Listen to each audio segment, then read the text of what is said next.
పాక్కి మూడిందనుకుంటా భయ్య. Indian army general ఎవరైతే ఉన్నారో ఉపేంద్ర ద్వివేది గారు ఖతర్నాక్ వార్నింగ్ అనేది ఇవ్వటం జరిగింది. ఈ వీడియోలో మీరు చూడొచ్చు ఆ వార్నింగ్ ఏంటనేది. ఇండియన్ ఆర్మీకి ఏదో ఇంటెలిజెన్స్ రిపోర్ట్ గట్టిగానే చేతికి అందిందనిపిస్తుంది. మీరు ఈ వీడియోని కంటిన్యూగా చూడండి. ఇందులో హిందీలో చెప్పడం జరిగింది. ఎక్కడైనా మీకు తెలియనట్లయితే నేను ట్రాన్స్లేట్ చేయడానికి ట్రై చేస్తాను.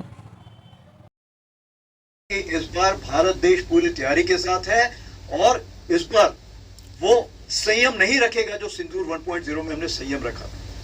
इस बार हम आगे की कार्रवाई करेंगे और कुछ ऐसी कार्रवाई करेंगे कि हो सकता है पाकिस्तान को सोचना पड़े कि उसे इतिहास में भूगोल में रहना है कि नहीं रहना है।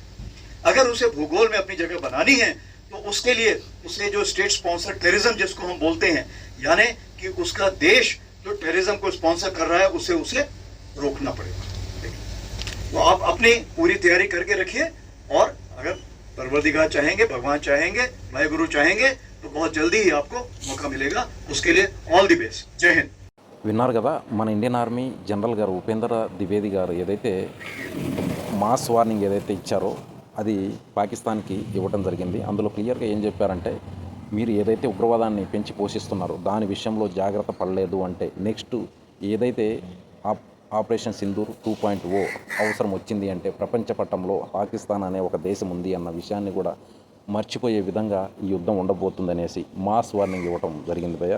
అయితే ఇప్పుడు మీరేమంటారు ఈ విషయం గురించి? కమెంట్లో తెలియజేయండి. జై హింద్.